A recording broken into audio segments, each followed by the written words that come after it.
Hello, everyone. This is Jenny, and I'm coming to you with an update. I wasn't prepared, but I have this 30-minute class with a kid that canceled, and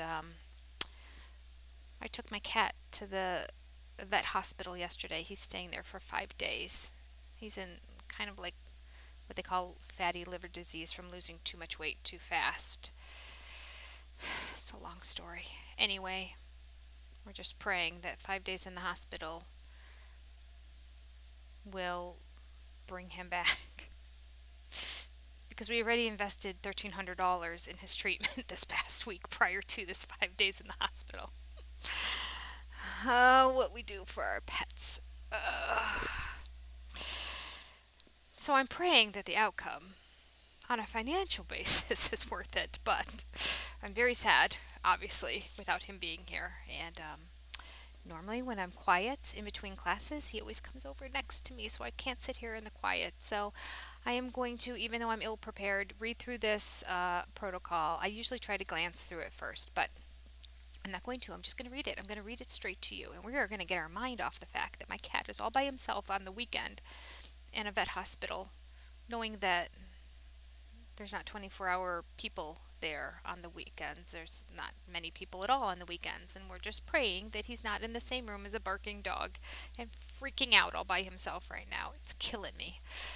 Killing my heart. Killing my heart. Okay, let's go ahead. We talked about what you can have according to Dr. Simeon's original protocol, the strict information that he says this is what you can have. So there's a paragraph after the chart explaining what it is that you can eat on the diet, and it explains some additional things that you can include as part of your diet. So I'm just going to read that straight to you right now so that you have all that information before you go ahead and start your HCG diet, or to just be informed if you're already on it. Here we go. The juice of one lemon daily is allowed for all purposes. Salt, pepper, vinegar, mustard. Oh, I'm sorry. Well, mustard, yes. It says salt, pepper, vinegar, mustard powder, but I would say mustard as well because if you look at it, it has 0 calories and there's no carbs. Garlic, sweet basil, parsley, thyme. I don't know how to pronounce this. Majoram.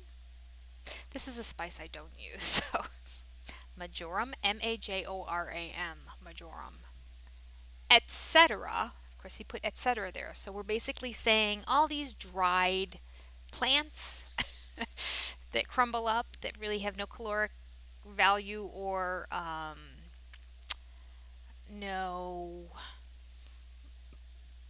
carbs affiliated with them may be used for seasoning, but no oil, butter, or dressing. No oil, butter, or dressing. This is where I fall apart on the diet because I always throw some dressing on my salad. All right. It goes on. It says tea, coffee, plain water, or mineral water are the only drinks allowed, but they may be taken in any quantity and at all times. Okay. This is a little area of controversy on whether we can have artificial sweeteners because he did say in the protocols we read before that you can have some artificial sweeteners on this diet. So, again, this was from the 1960s. We have all kinds of wonderful. I use Walmart's brand, but there's Crystal Light. I think was the original one that came out like in the 80s, and now there's many knockoff versions of that of artificial sweeteners that you can add to waters. But anyway, the protocol says just tea, coffee, plain water, and mineral water if you're following it to the letter of the law. Okay. So you can take as much as you want in any quantity at all times. He goes on to say, in fact, the patient should drink about 2 liters of these fluids per day. Many patients are afraid to drink so much because they fear that this may make them retain more water. This is a wrong notion as the body is more inclined to store water when the intake falls below its normal requirements. The fruit or the breadstick may be eaten between meals instead of with lunch or dinner, but Not more than 4 items listed for lunch and dinner may be eaten at one meal. Okay, so he doesn't want you to combine. You can have the fruit with your meal if you want. You can have the fruit aside from your meal, as well as the grissini stick. But he doesn't want you to have a grissini stick, an apple, a protein, um, asparagus, and lettuce, because that would be 5 different things. It's a matter of not having. He's very much into combining different, the chemistry of how the different foods work together in your body. All right, so no more than 5 different foods per meal. You can choose kind of if you want to spread them out, it's okay. This is not intermittent fasting. So you could have um, an apple earlier, between your meals for snacks or maybe for breakfast. Can I just, as a side note, tell you that this is how I like to prepare my apples? If you take an apple, chop it up, and stick it into a bowl and stick it in the microwave, I can't remember how long, maybe a minute and a half or something like that. Prior to putting it in there, sprinkle some cinnamon on it. You have an instant baked apple pie minus the crust. It's like eating the inside part. Um, so good. I mean, you could do this in the oven too, and maybe it would even be better. Um, but I'm always in a hurry and I don't want to turn on the whole oven and deal with that. So I just pop it in the microwave for like a minute. I used to put artificial sweetener with cinnamon on it and then eat it that way. But apples are so sweet, I found that that was just sort of a waste and I really didn't need to put the artificial sweetener on there. So that's how I like to eat my apple. He didn't say whether you should eat it raw or if you can have it baked. So that's how I chose. I'm not a huge fruit fan. I don't know why. I don't enjoy just eating regular fruits, but when I prepare an apple that way, I do enjoy it. Okay. Um, okay. The fruit or the breadstick may be eaten between meals and okay. I read that already. Okay. No medicines or cosmetics other than lipstick, eyebrow pencil, and powder may be used without special permission.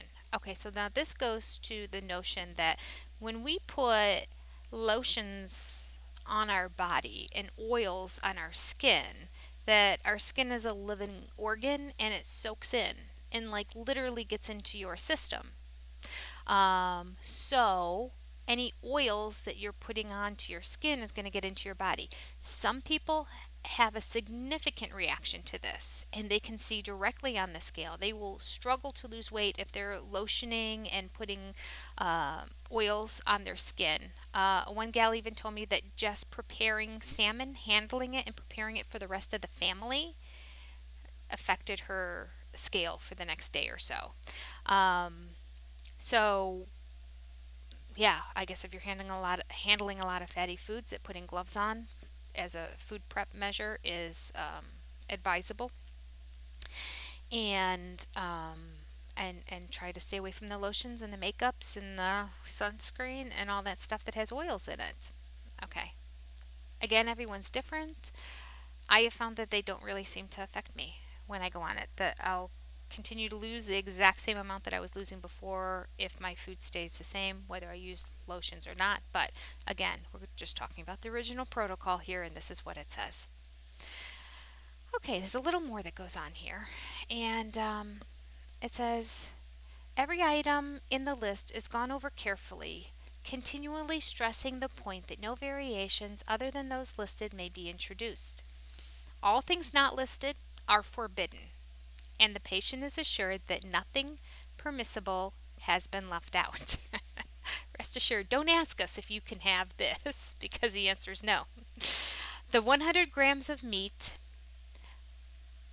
must be, it says he, but it means be, must be scrupulously weighed raw after all visible fat has been removed. To do this accordingly, the patient must have a letter scale, as kitchen scales are not sufficiently accurate and the butcher should certainly not be relied upon. Those not uncommon patients who feel that even so little food is too much for them can omit anything they wish. Okay, there's so many different things that we can talk about here, and there's still so much more to read, so I don't know how much, if I'm going to split this up, because I don't want this video to go too long. Um, but, okay, so first of all, let's go back to the patient must use a letter scale as kitchen scales are insufficiently accurate. I find this very interesting. I actually have a, I mean, I think that what they mean is a postal scale, because postal scales, literally, you put like a piece of paper on it, it should be that accurate to be able to change and know exactly when the price goes up. I bought myself a postal scale years ago when in my scrapbooking business I had to ship a lot of stuff. And I just wanted to be able to weigh it at home and print out the labels at home and then just drop it off at the post office and not have to wait in lines. Now everyone orders their own supplies online through my website, and they don't have to order them through me, and I don't have to do deliveries or shipping anymore to anybody. But that's how it was at the time. So then I used it for like maybe 6 months, and then all of a sudden the website came up where people could order their own stuff. And again, this was, I mean, we're talking maybe 10 years ago. So maybe even longer than 10 years ago, I've had this scale. And so it sits around forever. But I do find it is awesome for weighing things. You can also, like, pre-weigh, put the bowl on first, then turn it on so it doesn't, it starts at zero when the bowl's on. So you can add things to a bowl, or, I mean, there's just different ways. It's just really, really, really nice. And it's digital, and it's simple, and it's easy, and I love it. So I'm glad I bought it now. I think that that's what they're referring to. But yes, it does seem very, very accurate. If I take something off and I put it back on, I'm always going to get the same results. So buy yourself a postage scale as opposed to a kitchen scale, because he says they are more accurate than kitchen scales. I don't remember it being terribly expensive either, so it's not like you're spending a ton of money.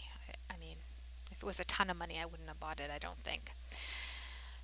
I don't know. My kids were small, and I didn't like standing in line at post offices, so maybe I would have, but I don't recall that anyway.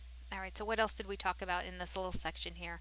Um, oh, um, for those not uncommon patients, which I find interesting, who feel that even so little food is too much for them, they can omit anything that they wish. Okay, so you can't have any more on this diet than what he says. But he says it's okay to not even eat the full 500 calories a day, which sounds like in this day and age a bunch of red flags and you're starving yourself and it's horrible and all that. But again, remember the notion of what the HCG hormone is doing, and that is it is pulling from your fat reserves in your body and using that for energy.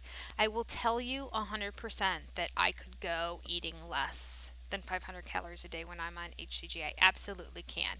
Where I struggle is the psychological component of going that long without chewing on something or eating. It's just that I relate to people who are smokers and say that they're fine without a cigarette or without nicotine, and the nicotine patch that doesn't even help them because it's the motion, it's the act of smoking, that habit that they miss and that it's hard to break.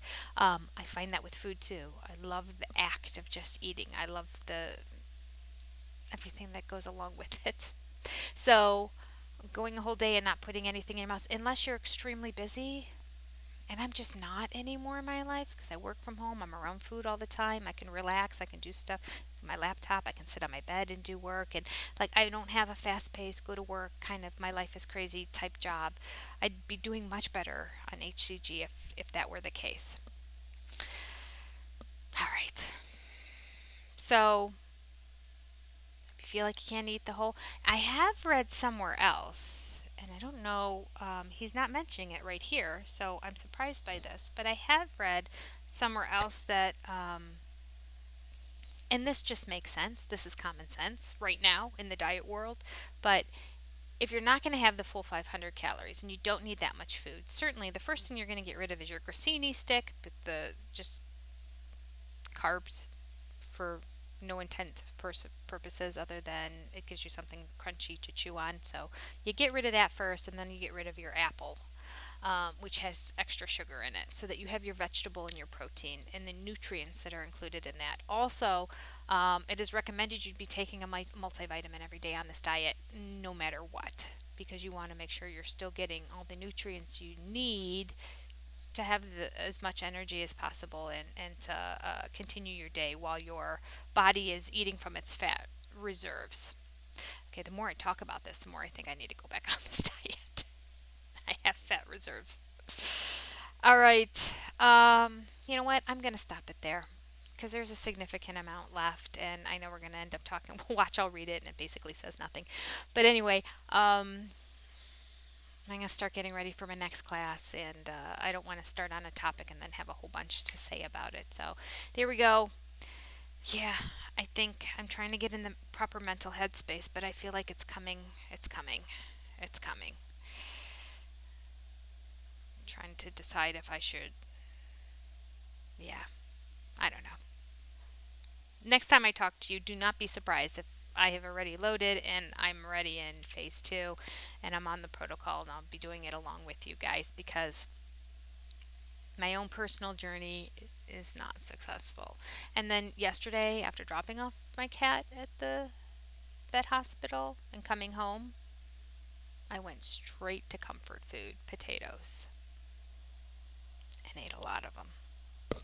So, yeah, I've decided I'm just going to let myself have a salad a day, but what I should do is monitor what's in that salad and just start on HCG, and that will help me just have a salad a day.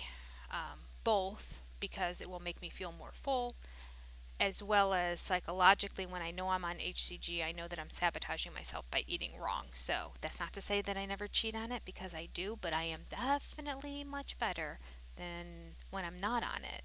And I can cheat a lot more often and justify it. So don't be surprised if I'm on the bandwagon with you the next time I talk to you. That's all I have for today. So happy eating and dieting. I will answer some of your questions in upcoming videos. I know somebody wanted me to talk about what I eat when I'm not on the diet, which I'm guessing means what do you eat when you're not on HCG altogether, which I could talk about. I mean, it's really varied, but I mean, depending on how much I'm cheating. But anyway, I'll think about that and put that out on a video. But if you have any other questions, put them down below. I am reading them. I am aware. I just might not be on top of getting the video together at this point. But trust me, I will respond to them. I will. I promise. All right. Everyone say a little prayer for my cat, Mr. Gimli, that he comes out of this eating with his appetite back and doesn't become failure to thrive, which he's on his way to doing if he doesn't reverse this quick. All right. See you all next time. Bye.